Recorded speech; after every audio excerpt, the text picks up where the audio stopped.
Today on Practical Faith, it's all about family. But first, I have to destroy Luke in arm wrestling. Are you ready to go, Luke? Bring it on. Here we go. No! Hey! That's not fair! That's not fair! That's not fair!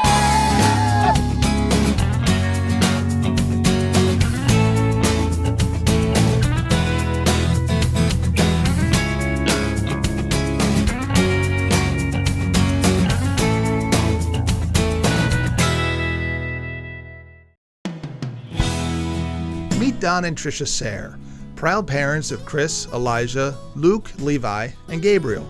A few years ago, they decided a practical way to live out their faith was to open their hearts and their home through foster parenting. That's when they met, fell in love with, and adopted Kaitlyn and Casey. Donn and Tricia, thank you, and thanks, kids, for having me here. Tell me a little bit about, not everybody knows why we're here. What's the story? What are some ways you're living out your faith in a practical way that we could share with people? The both of us prayed one night, and we just said, God, whatever you have for us, we want. And so if that's boys, sibling group, whatever that might be, we want your will, not what we think we should be doing. And that next day we got a call from DCF saying, hey, we have the sibling group and these are the ages, what do you think? And we looked at each other like, yeah, because we had just prayed that, God would kind of, as we open up our hands, that he would reveal that to us. You hear a lot of times there's a magical thing that happened when in your first, love at first sight. And to be honest with you, that didn't happen with the first meeting. I thought the girls were very cute, but it wasn't like, oh, these are the girls we want to adopt. The second meeting, though, I would say that did happen. For me, I fell in love with the girls the second time I met them. This is a big deal for you guys. Chris is the oldest, you're like, man, I've already got 4 brothers. We're going to now expand it, bringing girls into the house. What was that like? Talk about what that meant to you and the transition. Did you think, Mom, Dad, you guys are crazy? These guys are crazy. Yeah. That's what I thought.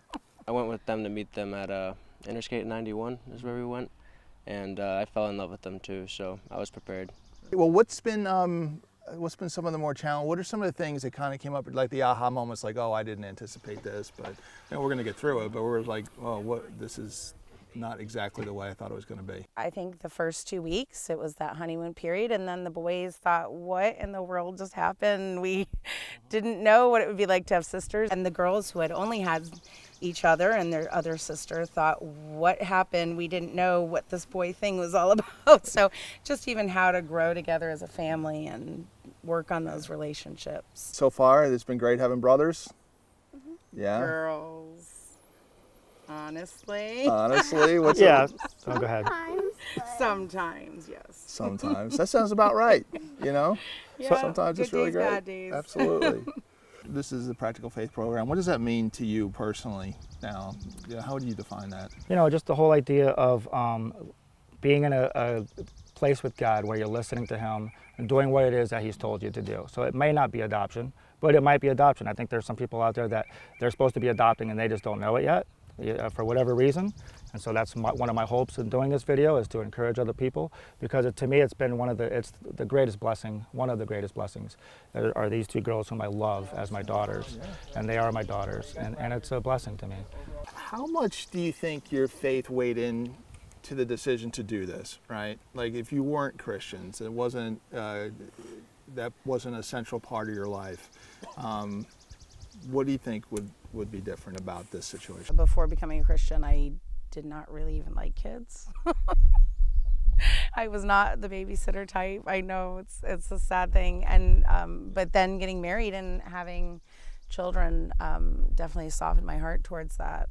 But in terms of even having several children, I think just in my own selfishness, I would not have said, let's add more to our family. Hey, well, I really appreciate you taking the time to just kind of share your story with us here, and I'm hopefully people are going to hear this, and it will lead to some folks to be inspired and go down a road of adoption and helping children without families find a family. So thanks very much, and continue doing what you're doing, and who knows, maybe when we come back there'll be like 14 or 15 of us down here, right? It's a possibility. Yeah, you never know. You never know. Oh, yeah, well, the kids will seem as excited about that. All right. Hey, they'll be older. Thank you. Thank you very much.